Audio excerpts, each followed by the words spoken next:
All right. My favorite session of the day. This is we've got a strong panel here. My name is Brenton Walton with Per Angusta. I'm joined with a phenomenal group of presenters talking about one of my favorite subjects, and making savings visible. So most importantly, we're going to talk about how it's defined, how you manage your team, what are you doing today to manage the audit process, and some real life examples. For us, that's, at Per Angusta, that's literally what we talk about all day as a savings tracking solution. So, but first, before we jump into even, our panelists today, I wanted to start with a poll. So jump over to the poll, and we've got, what is your biggest challenge in making savings visible? This is going to help define some of the topics that we're going to talk about today. Go ahead and click on what's most, I guess I should hit launch poll for you. And savings validation, identifying the savings levers, seeking stakeholder buy-in, or focusing on P&L savings versus other types of savings. So we'll give it a minute here. While we do that, I've got Nimish Shah, Musa Hamad, Sherry Spinks, and now Jonathan Townsley. All right, so while we wait for our results, why don't we go into our first question? I'm going to leave that poll up for a moment so we can just jump into it. When we look at the ultimate overall picture, basically why we're all here today, when we talk about the overall topics being discussed, do you have a savings policy? How is it structured? What are the rules and governance in place to manage those savings? Just a minute or two each from each of the panelists, if we can. How is your savings defined? How is it measured at your organization? And ultimately, how is it tracked with, partnering with finance in your organization? So why don't we start with Nimish up in the top? Sure. Thank you very much. So I think, in terms of the savings, you typically end up having, a traditional lever, which is the P&L saving, right? How can you reduce your current savings and current costs and capture those savings? And finance obviously plays a very large role in terms of validating those savings. So just like, a typical banking organization, our savings are typically captured as part of cost reductions. And then there are some other levers around cost avoidance as well as revenue generation. And in terms of the process, obviously, finance as well as the business, we work closely with them to make sure that those savings are validated and then accordingly captured in our books. Perfect. And Musa, to you. Yeah, we have a little bit of a different challenge here at J2 Global Inc. because our structure is such that we have multiple divisions and business units underneath them. I have a couple of finance systems that we work in, Oracle, Concur, and so for us, a lot of our validation right now is centered around looking at the larger scale contracts and looking at those savings as they relate to the P&L. And certainly, I agree with Nimish's point that where we are able to look for cost avoidance, we certainly do it. And one of the big advantages that we have, and one of the levers that we're able to pull to quantify what we save, is we end up with a lot of business units that are doing individual deals with a vendor, where we're able to go to them and realize the economies of scale and getting agreement in place for the entirety of the organization, which allows for ease of onboarding because of the master MSA and is able to show real value because of the economies of scale. Having been at J2 for 2 years, there was a lot of low-hanging fruit, and we're kind of through that now. So now is when we're really starting to think more critically about working with finance and FP&A to understand how to quantify these savings. To be fully candid with you all right now, it's a lot of manual work, but it's work that's important for us to do because we need the business to understand how we can drive even more value if we're given the proper tooling, staffing, and opportunity, and we're working towards that now. It's interesting you say that because I think that's the third time today I've heard, I think Michael Steitz at Corber said it first this morning that there's no longer low-hanging fruit anymore. So what's next? So and it's funny because we'll get asked to manage and shepherd a renewal through, and I'm like, y'all, we already demolished this vendor last year. Like, there's nothing left, and the business is starting to understand. So now you look at it from a standpoint of last year, we were able to be offensive because there was a lot of room to get a little more percentage points cut off. Now we're playing defense. We're just trying to ensure that we don't see increases across the board. And so that value is unfortunately less important to the business, but it's a huge part of us doing our job effectively. Right, right. So I'm gonna go to Sherry. You're next in line for that same question for your organization. Sure, thanks, Brenton. So similar to my fellow panelists here, there is definitely no low-hanging fruit. It has all been picked. So what we've focused on at Husky has been highlighting the efforts that the team are making in cost avoidance. So I think typically a lot of procurement organizations have always tried to highlight cost avoidance, but it's usually, oh, that's soft dollars and that's not what we want to see. But more so than ever, I think it's important for us to highlight the value that delivers to the organization. It's still money in the pocket. It's still really high value. So we've built some formalized reporting around that. And we anticipated higher than ever price increase pressure, and we have definitely seen that. So it's a matter of publishing what hit the business, what was published, and what we actually absorbed and the percentage that we were able to avoid. And that's been received really well across the organization. Good, and that's important. So, and Jonathan, last but not least. Well, I'm new to my organization at Sterling, and luckily we've had the fortune of rolling up to the finance leader, our CFO, Peter Walker. So he's already helped us, along with our chief procurement officer, to lay the groundwork, people that understand what procurement means and the value they bring. So of course, we're identifying savings across all of our business units, but I think the biggest value that we're bringing right now is we're really trying to de-risk the business. So we're making sure that suppliers are signing up to our code of conduct, understand where they may be risky, and moving away from those suppliers, because not only are cost savings important, but managing risk is another value proposition that we're finding, because as our other panelists said here, some of the low-hanging fruit just isn't there anymore. I have kind of a question to ask you all that's a follow-on to what Brenton asked.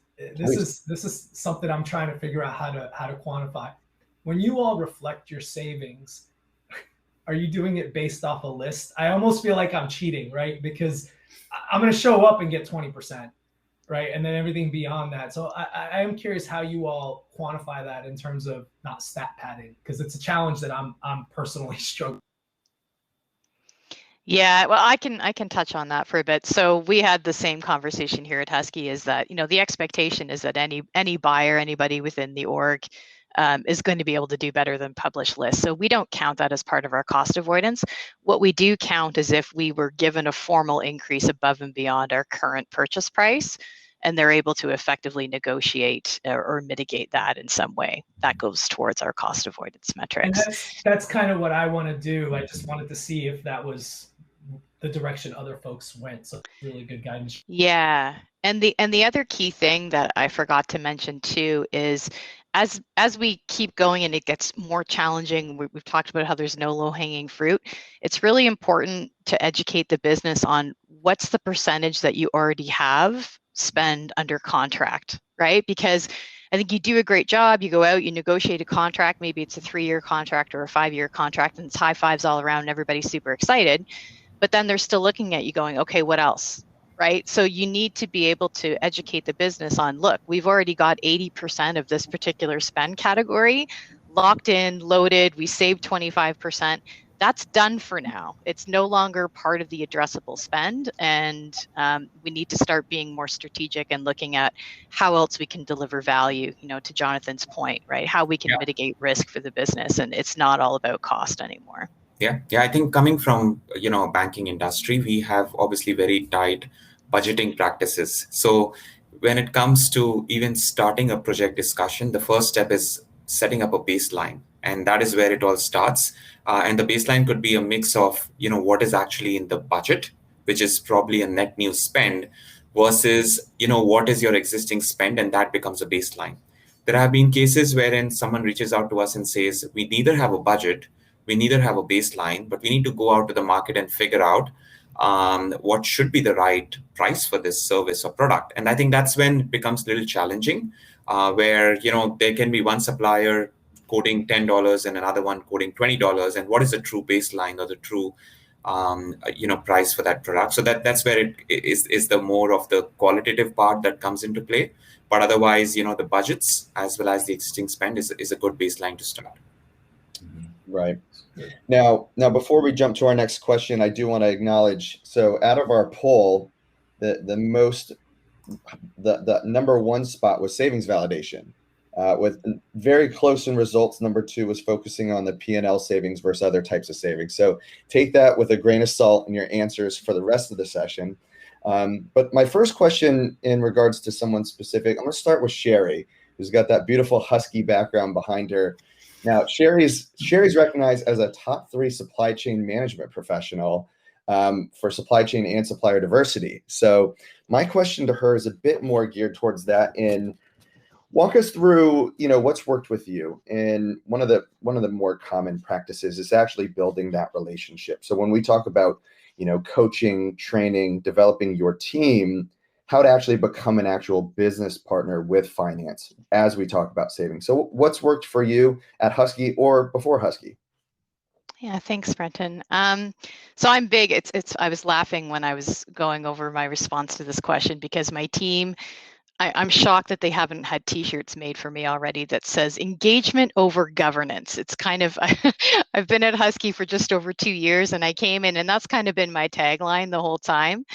And I'm a true believer in that. I think we as procurement professionals often fall into that. We love a good process and we want everybody to follow along, but we need to be very cautious and make sure that we're not failing on actually meeting the business need or understanding what our customers need. In this case, our finance partners. So one of the things that I've coached my team on doing here at Husky and in my previous life that's been very successful is with engagement in mind, making sure that you remain customer focused and making sure that your goal is a positive user experience. And that I think if you can align with your partners in the right way and truly understand what it is that they're trying to accomplish, what are their objectives, what does success look like to them, all of those buzzwords, but it works. And I think just like anything else in life, the first step in building trust is you have to build a relationship. So you need to deal with your partners as individuals first, right? Talk to them as human beings. Understand what is it, what is your background? What is your life experience? What does your career trajectory look like? What are you trying to achieve within your current org today? And then once you start to develop a base of that relationship, then you take it to the next level to talk about, okay, from a team perspective, do you understand why you need to engage procurement today? Do you understand the value that we are supposed to deliver? Ask really smart, open-ended questions and just listen.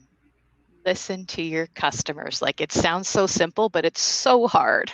It really is. I think all of us can vouch for that. It's tough, but I'm telling you, if you can force yourself to get into that mode and just actively listen, that's all they want. That's all we want, right? You want to be seen, you want to be heard, you want to be valued. And I can tell you that here at Husky, I took the time, me and my team took the time to go out and sit face-to-face, in some cases virtual in others, but sit down and just say, tell me about your experience. Is it good, bad, ugly? What do you like about it? What would you change? How often do you engage with the team? Why do you engage with the team? Do you enjoy it when you do? And then the most important piece is to then take that feedback and do something with it. So how we were able to formalize that here at Husky is once I had my initial meetings with all of the business leads to understand, and in this case, finance, what they were all about, what they were looking to achieve, I asked the team to, present to me as what their perception, how do you think your customers perceive how we're doing, right? So we created a summary of that, and then we followed that up with an actual survey. So it was pitched as an engagement and satisfaction survey, and we asked them all of those questions as to how are we actually doing. We identified the gaps, we addressed them quickly. So we follow it up. It's great to go out and ask all these questions, but if you don't follow up and do what you say you're going to do, it could hurt you more than help you. So it's key to make sure that you follow up, and we did just that. We did what we said that we were going to do, and we have meetings set up, regular cadence meetings, and all of the critical gaps that were identified or concerns or less than positive user experiences were addressed, and engagement levels and satisfaction levels have never been higher. So the trust is there. The team are working collaboratively together, and it's been awesome. Sherry, you just became my spirit animal. I want to subscribe to your newsletter and get your T-shirt. That engagement over governance thing like hit me like a punch in the gut, because it's like you just encapsulated what I've been trying to drive for the last 2 years here. And to add to that, to what Sherry just said, we actually have identified, not all the teams buy in the same way. Some teams are more strategic. Some teams have more complex types of things that they're trying to purchase. And so we very intentionally actually, at the direction of the teams, with some we do weekly cadences, some they're bi-weekly, some monthly, some quarterly, but we make sure that they have time on our calendars to express concerns. And that has gone such a long way in getting us to be more of a partner with the business. We're almost victims of our own success, because now we start getting asked about stuff that's not even in our purview, because we're one of the few, and I'm proud of this, we're one of the few teams at the company that I'm at where we truly serve the global good, right? And it's both a challenge, but an amazing thing, because it allows us to get out in front of everybody across the business. And we're not only able to add value for procurement, but we're actually able to identify other areas and help finance and legal identify ways where they can also better serve the customers. And I call our internal employees customers as well. So that really resonated. Yeah. But it just makes us more effective across the board. That was one of the big things that we had to address early on, was the fragmentation between finance, legal, and procurement, and InfoSec. And to say that it's done would be a lie, but we're a lot further along today than we were, and we'll continue to drive forward. And I just broke down a bunch of stuff that you were saying, because I think you just preached the gospel as far as I'm concerned. Awesome. Thank you. Well, it's a journey for sure, right? But yeah, I think you're on the right track, and I'm happy to hear it resonated with you. Thank you. And it sounds like we're gonna have to challenge Mike to get everyone shirts for all of Procurement Foundry for engagement over governance, and we'll put listen on the back. Let's just someone who is not only in sales but is in procurement. I always tell people, literally put your phone on mute, just listen. It's a common thing. So thank you, Sherry. That was perfect. So Jonathan, you're next on the hot seat. Now, I've known Jonathan for a while, but first and foremost, I like to compliment Jonathan. I think he has done, a phenomenal job at helping to support getting procurement recognized, not just within Procurement Foundry, but socially. It's not a back office function. So now transitioning from, working at some mega companies that we don't need to name in your past to now joining Sterling. Talk to me about what you're going to specifically be bringing to Sterling. Forget all the bells and whistles, but, just focusing on where do you start? So it was interesting when I was selected to join Sterling. One of the things they told me they liked about my approach was some of the things that Sherry said. Just going out, asking questions, listening, and most importantly, follow up. So for me, Sterling is a completely new industry, the background checking industry. I've not had any experience in it. I don't know the suppliers. I don't know how the overall system works. But what I do have is really a desire to learn and a desire to serve people. And I think those two combination characteristics, really can help me drive value for our internal customers. Just as Musa said, really, that's really my purpose in getting into Sterling, is to make sure that the people know that I'm there and that I can serve them, whether it's negotiating a new supplier contract, or helping to identify where we can de-risk some of our relationships with suppliers, or better yet, what I like is engaging with the suppliers to bring out the ideas that maybe they were afraid to talk about or mention because they just didn't have a voice or a vehicle to mention their ideas or their innovations. So I think that's what I can bring to Sterling, is more that supplier engagement, and take that all the way through elements of the company, from finance to operations to technology, to make sure everybody has a great supplier experience, and even more importantly, a great experience with procurement, because we are indeed their business partners. That's perfect. It's almost supplier relationship management, but internal, right? How else are you going to manage your suppliers if you can't manage the relationships internally with finance? And that's truly how savings is going to be defined, right? So next, I'm going to move on to, Musa, coming from Scotiabank, with your extensive background in financial services. Hey, I think that's Nimesh. That's going to be me. I was like, whoa, I'm not in a bank. So Nimesh, yes, at Scotia. So Sure. One of the questions, even going back to our polls, was those levers. So when we look at what are the alternative savings levers that you've come across, which are overlooked by procurement teams, in your opinion? Sure. So I think I come from I would say I have a kind of a mixed experience being on the supplier side in outsourcing sales, and then I moved into the procurement field on the buy side. So looking at financial services in general, I felt that firstly in the financial services space, we only have indirect procurement. So there is not much of a direct procurement activity that happens in financial services.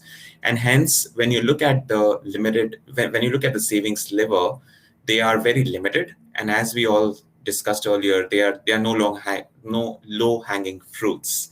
So at times, the contracts and the categories are so mature that they have been negotiated year over year, and the last juice out of that relationship or that contract has been out. And now, what is it that you look beyond that to bring value and drive savings to the bank? So some of the things that I've looked at, and both from my supplier role as well as now in procurement, is that the typical cost savings levers, which is reduction in rates or pricing, is no longer it will give you a very small percentage of the overall scheme of things that you're looking to achieve. And I look at the savings levers as peeling an onion, and it's the same onion that you need to relook at every year and see what else comes out of it, right? So a couple of angles that we've looked at. One of the examples I have is looking at it instead of the rates and reducing the rates, looking at it from the demand side and looking at it from let's say if there are licenses or subscriptions, can we step into the shoes of the business and work with them more closely to optimize or reduce or come with innovative ways to reduce our consumption? And like I initially said, it's about overall budget. Even though the rates remain the same, you've been able to drive a lot of cost reduction by optimizing the consumption on our side. Another example, and if I get more specific from an industry perspective, and let's say contact center or collections, in most of our organizations, many of those services are outsourced. And while you're doing an RFP for an outsourced service in a collections or a customer service space, have we looked at areas such as selecting one supplier versus another supplier can increase our cross-sell opportunity? Can we increase our revenue because of the practices that are there by one supplier versus the other? And how do we capture those savings? Or I would say, when I say savings, I would say the P&L impact of higher revenue into our selection process and bring that to the business when they want to make a decision. Similarly, on the collection side or in the non-banking industry, it could be around our accounts receivable side. Again, looking at that perspective, that can one supplier do better in collecting more dollars than the other supplier, and how do we bring that on the table? If I get more specific into banking, there is a lot of work that happens, for example, on the fraud space, chargebacks space, wherein there would be a lot of fraudulent transactions, and there are certain softwares and even services which will help you manage those or reduce those frauds. How do we work with the supplier to reduce those fraud losses, thereby having a direct impact on our P&L, and then capturing those savings that are coming out of that particular change that we are making, or the software that we are applying. And lastly, I always look at it from an efficiency point of view that is often overlooked in terms of bringing productivity. How are you able to increase, let's say if a supplier is able to process 10 transactions in an hour, and by doing a process change or introducing technology, they are able to bring forward 12, they're able to process 12 transactions instead of 10, that's a 20% gain. How do we capture that 20% gain when we are putting together these business case, right? So these are some of the things where you have to go above and beyond the traditional levers of just looking at cost reduction. It's even the, is it P&L savings? Is it cost avoidance? Is it revenue generating projects? Exactly. Are you measuring diversity targets, payment term improvements? What are the other levers that are actually being, calculated to frankly, look at procurement and the overall performance, so that procurement can actually get recognized as a part of the business. So, thank you, Nimish. Now we'll go to Musa, and for you especially, my thoughts is, when we look at your extensive background in IT, I want to ask you a question on, how do you convey the value when IT is changing literally every day? You can't buy the same laptop every year. How do you track savings when you're essentially comparing apples to oranges, or as some in the group chat is saying, onions to mangoes? Very. Yeah.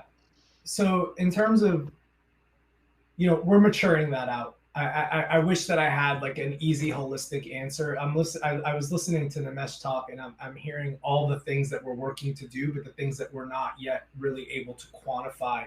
And so, in answer to that question, I think I kind of touched on it earlier. There's a lot of manual work that's done there, and it's unfortunate because we're missing things that we're doing. So right now we're trying to focus on the idea of creating a structure. We literally just talked about this today, like how we can aggregate the data, a platform we can put it in to really, make it usable for us.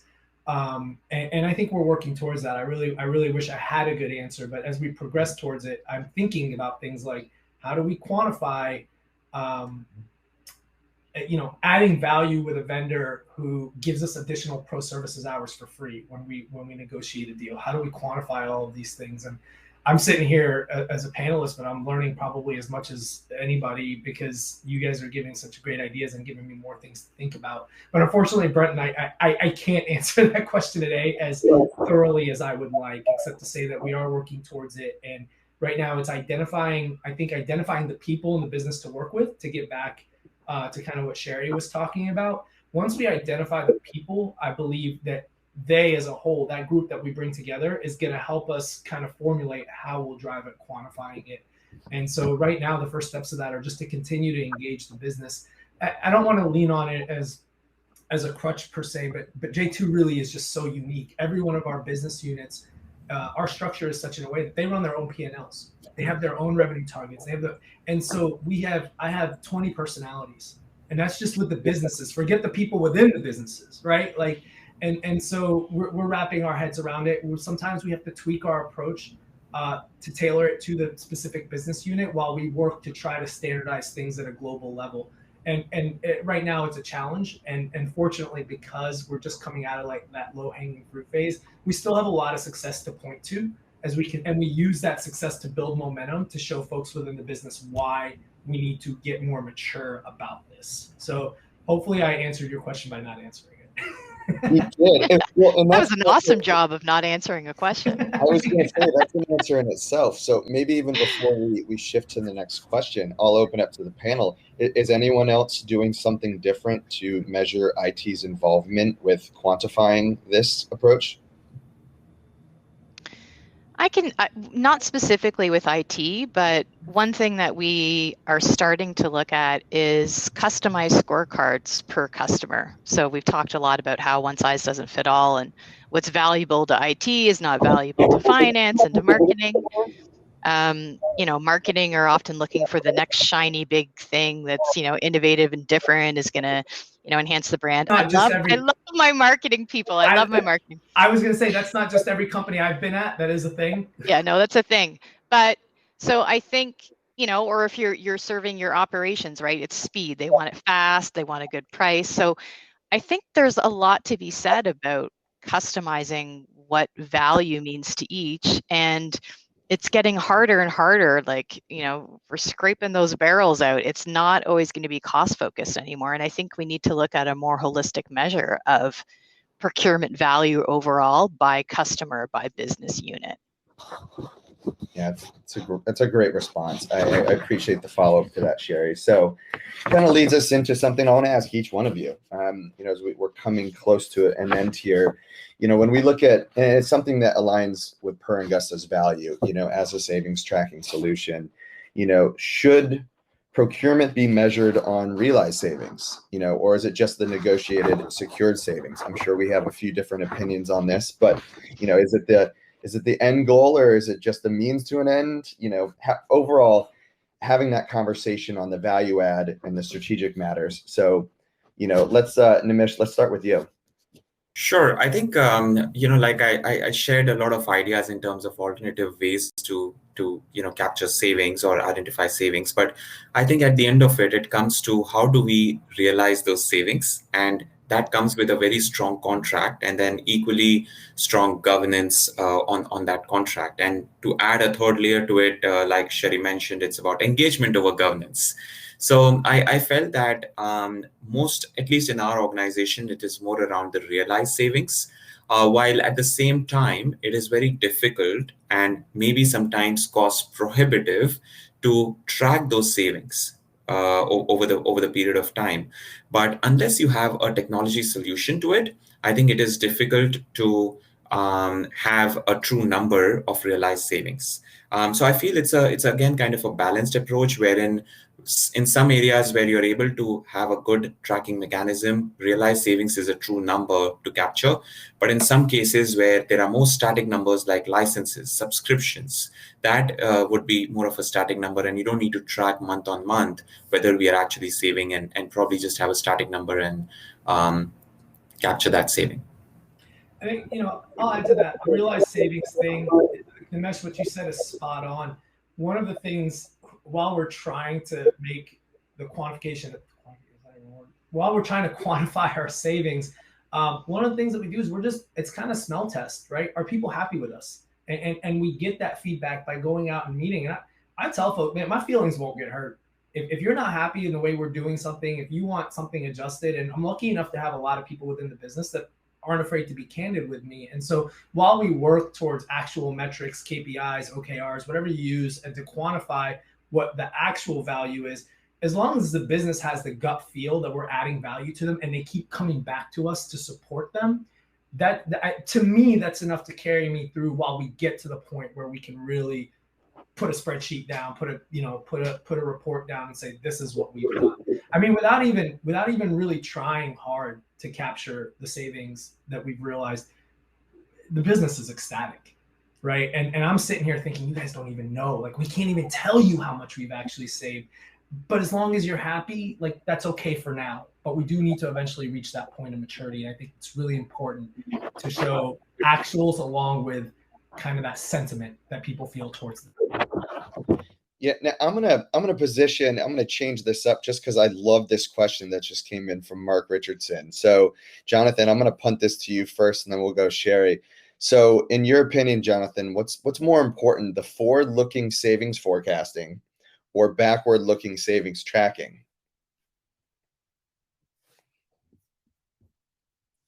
I think it's more the forward-looking, because then you can identify really what's a strong potential as opposed to what's already happened. And if you realize something that's very strong potential, can drive a lot of savings, you might need to actually go hire contingent labor. You might need to actually get some other additional resource. But I think if you're forward looking, you can identify where those gaps are and you can plan to add them or subtract or divert, whatever the case may be. But if you're constantly looking backward, you just miss out on those opportunities. Right.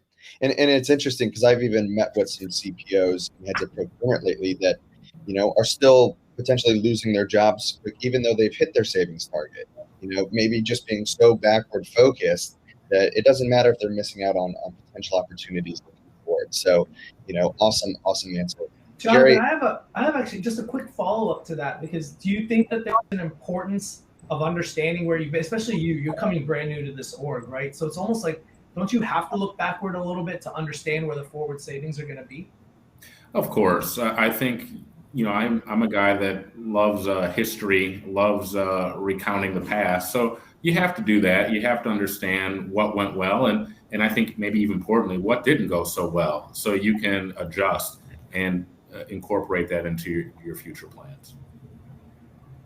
Yeah, great follow-up. And now, as someone who helps companies to actually track the actual savings, Rich Furlan comes in with asking, how many of you actually track the actuals? We do. Yeah.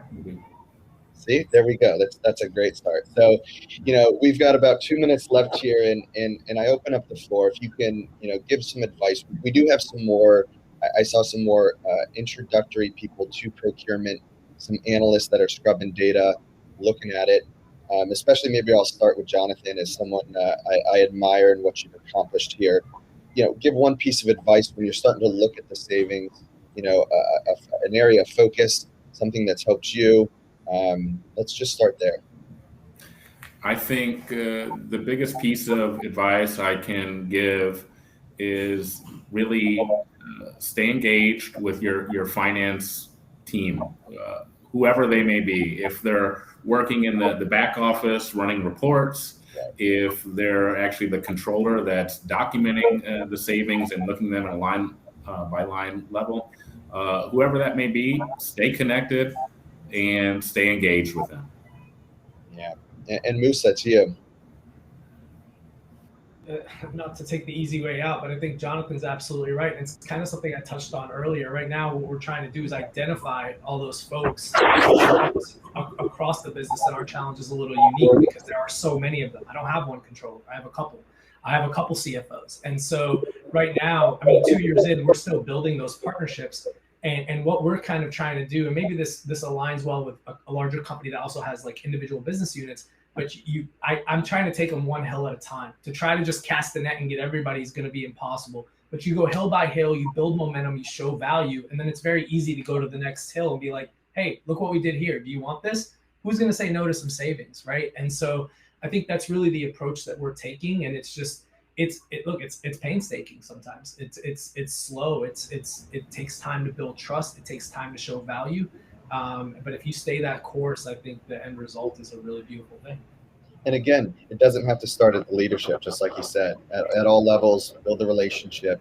AP people are just as important in that process, right? We talk to them just as much because they're the boots on the ground. They're seeing things as it's happening, and that's critical for us. Right. And Nimish, any final comment to you on, especially to our new generational procurement folks that are joining us today? Yeah, I think like we all are discussing about it, business partnership. That's one of the goals that I have, not just from a work standpoint, but formally in my annual goal plan as well. So that's the key to drive, understand what the business wants, understand their objectives, and drive this procurement projects. Yeah, and Sherry, I'm going to cheat for you. I'll just say Mike Cadeau finally joined us here. We'll just get everyone's shirts, engagement over governance, and that's you heard it first here, people. we'll get a little. Oh, I lost my lights. We'll get a little Husky logo on there for you. And I want to thank the panelists today. This was a perfect session. Savings is what I talk about all day long. And thank you all for joining, and especially for those in the chat. So please feel free to reach out to me or any of the panelists if you have questions. On to the next one. Thank you. Thank you so much. Bye, everybody. Bye.